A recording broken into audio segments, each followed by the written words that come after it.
The brush tool in Photoshop is amazing. Not only can you use it to make awesome illustrations like I love to do, but the shortcut keys that you learn when you are using the brush tool correspond to all sorts of other brush-like tools in Photoshop, such as the beauty retouching tools like spot healing and clone stamp, or the smudge tool, or the blur tool. So that's why I'm going to go over some really important brush tool keyboard shortcuts. Now I'm going to hold down my Shift Command N to make a new layer. Again, really useful shortcut keys for you guys all to get in the habit of using. And I'm on my brush tool right now. Anytime you use a tool in Photoshop, whether it's the brush tool, the clone stamp tool, any of these tools over here in the left-hand tool panel here, you have the different properties of that tool. And right now my opacity is set to 55%, my flow is set to 50, and if I want to change the brush size I can or hardness, I can go up here to the top of the screen and click on that little icon, that thumbnail icon of my brush. But that gets kind of tedious, especially, you know, I like to draw and paint in Photoshop and make illustrations, and I don't want to have to keep on going up to the top of the screen every time I want to change my settings. I want it to be very intuitive and free-flowing, and that's why using Photoshop shortcuts is so important. So let's start with opacity. Instead of going up to the top of the screen and changing your opacity manually, you can just hit 1 on your keyboard and look what happens. My opacity changed to 10% just by clicking the number 1. Now opacity refers to the level of transparency in your brush. So my brush isn't getting lighter.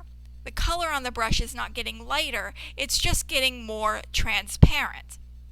If I were to type 8 on my keyboard, that changes my opacity to 80%. And again, it's not darker, it's just this color is now more opaque. You can't see as much through it. Now the next thing is flow, and flow refers to the rate at which the color is coming out of your brush.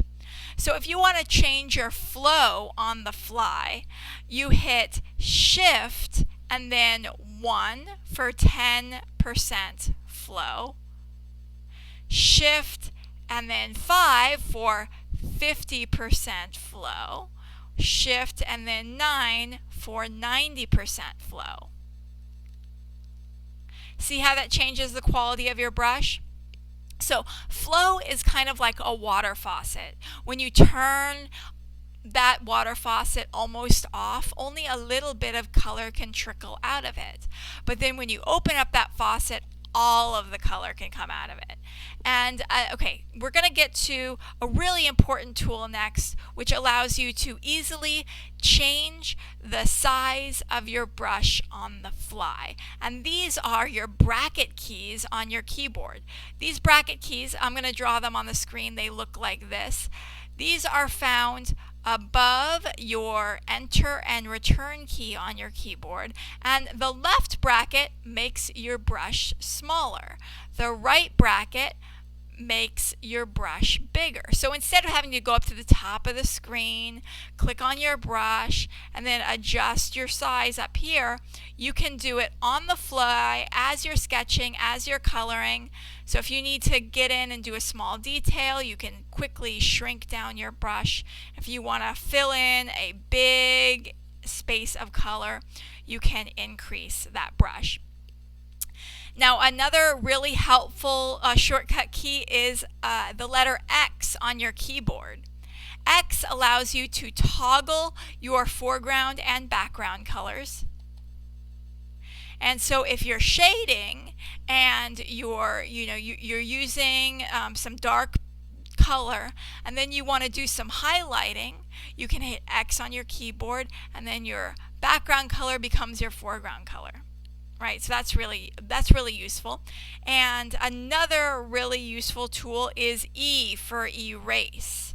So anytime you want to, whether you're working with that smudge tool or the clone stamp tool or the spot healing tool, and you want to erase what you did, just hit E for erase.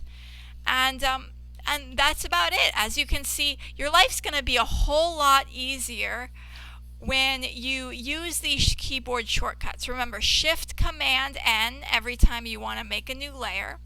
The little bracket keys to increase and decrease your brush size. The number keys on your keyboard, 1, 2, 3, 4, 5, 6, 7, 8, 9, changes your opacity. And then Shift plus the number keys changes your flow.